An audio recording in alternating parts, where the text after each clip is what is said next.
Hello, property nomads. Welcome to the show. AI, what do we know about it? What's going on? There's been a lot of hoo-ha in the news recently, depending on what form of mainstream media you want to believe. We're either all doomed, we're all screwed, we're all going to die. AI is going to take over the world, and it's going to be like iRobot or Lucy, I think, is the other film where someone falls in love with a robot. So I'm far from an AI expert, and I think there's only a few select people in the world that really are. But having done some research, done some listening, I'll give you my 2 cents on it. But before that, just to let you know that our friends at Progressive Property are hosting a multiple streams of property income in London on the 16th, 17th, and 18th of June. It's their flagship event. We've attended it before. It's really good fun. It's really intensive 3 days. You're going to learn about buy to let, deal sourcing, serviced accommodation, loads of different areas of property. And it's great to get everyone in the room learning about the same stuff, and also absolutely fantastic networking opportunities as well. That's in London on the 16th, 17th, and 18th of June. The link for that event, to sign up to that event, to go to that event, I believe it's free to the best of my knowledge. Go and look at the show notes on whatever podcast platform you're listening to. The event link is in the show notes. And if you're watching this on YouTube, don't forget to give us a like and subscribe to the channel. And that link to the multiple streams of property income is below. AI, artificial intelligence, it's incredibly powerful. If you have never ever had a chat with ChatGPT, so that comes from an OpenAI source, I would highly recommend you do it. I think you just type in OpenAI or ChatGPT into your search browser, sign up or log in, whatever it is you need to do, and have a chat with it. Now, it's scary, the amount of information it's got. You have to imagine that this is going to be a machine that has pretty much read everything there is to read. Its knowledge, if you're using ChatGPT, its knowledge is cut off after 2021. So it doesn't have like incredibly up-to-date information per se, but again, tried and tested questions, happy days. I just urge you to have a play around with it. Some things that I've asked it to list every king and queen of England since 1066, and it's done that straight away. I've asked it to write business plans, to come up with like magical superheroes. And again, this is just random experimenting. Whilst it's good fun to experiment, the key thing that people seem to forget is productivity. And if we're bringing AI back into the real world as such, a lot of people are fearful of it because it means a lot of people are probably going to be made redundant, become unemployed.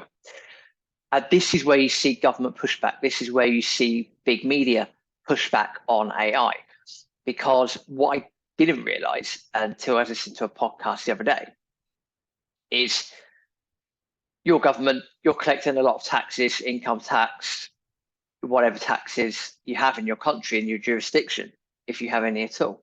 The government are collecting all of them, and AI comes along and it in effect makes people redundant because it's so much better at what it does, whether it's, again, writing contracts, by the way, which it can do because it's passed its bar exam. I believe it's in the top 10% of lawyers in the US. That's what I was told at a seminar recently. So AI does have those capabilities. Point being, if AI comes in and you then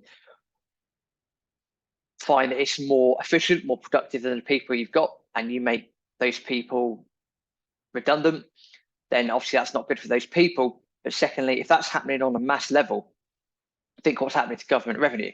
Government revenue is likely to go down because that's less people paying their income tax. That, if anything, the government might have to print more currency to support more unemployed people out of work. So therefore, the currency printing machines go off again, and then inflation keeps going on onwards and upwards. And that's not a good situation to be in. So that's why there's a lot of fear out there about AI. Look, what's the future for AI? I don't know. I don't think anyone really knows. All I would say is have a play around with Chat GPT, and that's just like the word section as such. That's, that will discuss things with you text. There are so many other platforms and things out there where you can create. You get like these little AI models. So if you get people's YouTube channels, I think we've even got it on ours now. You get like these artificial intelligence animations, things like that. What multiple AI machines can do together is that they could end up doing all your social media for you. I mean, that's not a bad start. The amount of hours that some people, like days, and some people spend on social media, if you're able to have a better process of that, a more efficient process of that, you could have Chat GPT write all your social media posts, and it will do that. Because again, I've tried this. I've asked it to do 30 social media posts, etc., and it will do it, and it can do it very quickly, which is a scary thing. But you can get Chat GPT to write your social media posts. You could then feed that into an AI graphic program to then create an image based on the text that Chat GPT's written. And then once it's created an image, then that can link into your social medias. I believe there's various platforms out there that can do this for you. And then you've got automatic posting. So from you creating a command for Chat GPT, if you've got everything else in the background, voila, your post could be written, image created, hashtags could probably be put in there as well. That gets sent to social media platforms, and voila, that's it. You're posting your social media. See how that can make people become more productive and more effective. What else can AI do? It can write your whys. It can write your vision goals, your mission statements. If you're like myself and many other people around the planet, you get some great ideas in your head. Sometimes it's difficult to articulate them. But then why not make use of this tool that we all have access to? I see we've got the internet, that we all have access to now. It's an incredibly powerful thing. Business plans, whys, visions, goals, mission statements. I mean, so much more. You can ask it many things. I was asking it about Mexican immigration laws the other day, things that I already knew because I'd researched. I was asking ChatGPT, and it came back and it just knew the answers straight away. It's a powerful tool that you and I should look to use more often in order to boost productivity and boost our businesses. Now, why do we want to do that? Well, as we've seen in the last few years, there's been a big decline in productivity. There's people are becoming lazier. There's not as many things being produced for multitude of reasons. People become lazier, and then especially people that are younger than myself seem to be even lazier than usual. They expect everything to be given to them on a plate. Okay, fine. So if we're not going to be that productive, but now we've got access to this tool that can help us become even more productive, why wouldn't you? So if you've got these machines and things in the background that again are writing your social media posts, doing your social media posts, performing chatbot functions. So if customers are onto your website, you've got chatbots, all these sorts of things. The more we can implement that, then maybe with the people that we're making redundant, if people are made redundant, then is there a way to make them more productive? Other jobs, other services, other things that we could do to incorporate them into our businesses to help push them forwards. There's many different things.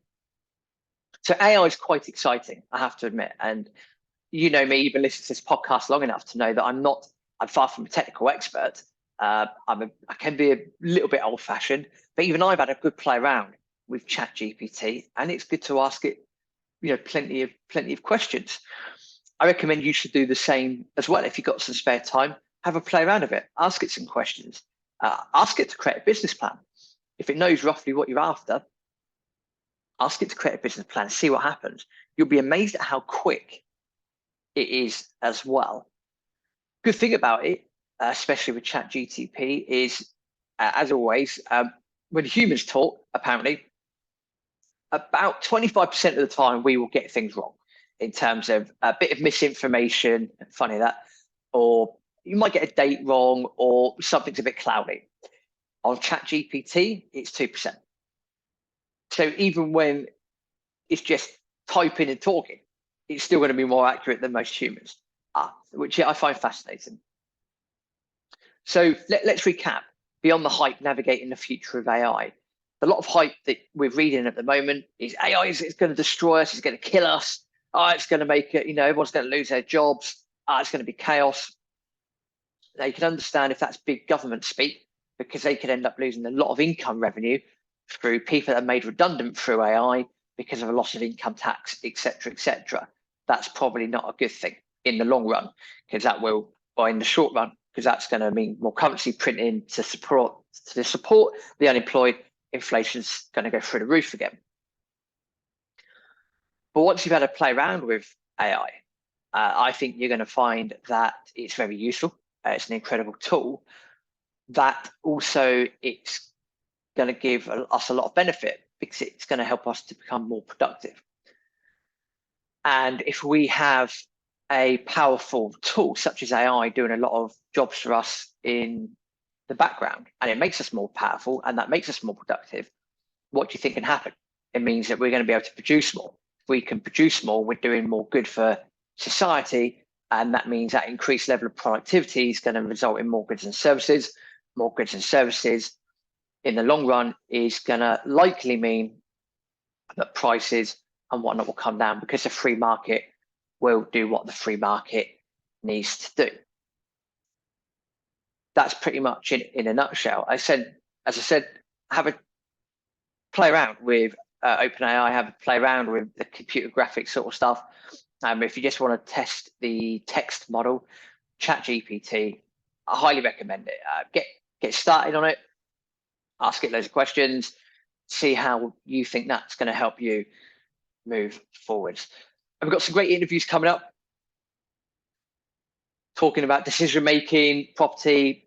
Mark Champ from Wolf Financial is also back on the show as well in due course, so stay tuned, listen out for that. Also, I highly recommend you go and check out that multiple streams of property income event that I mentioned at the start. Links in the show notes. And go check out our YouTube channel. If you're watching this on YouTube, give us a subscribe, that bell button, I think it is. Give us a like as well. And yes, we're going to be putting more video content exclusively on YouTube moving forward. So loads going on. This is Property Nomads. Until next time, hasta luego.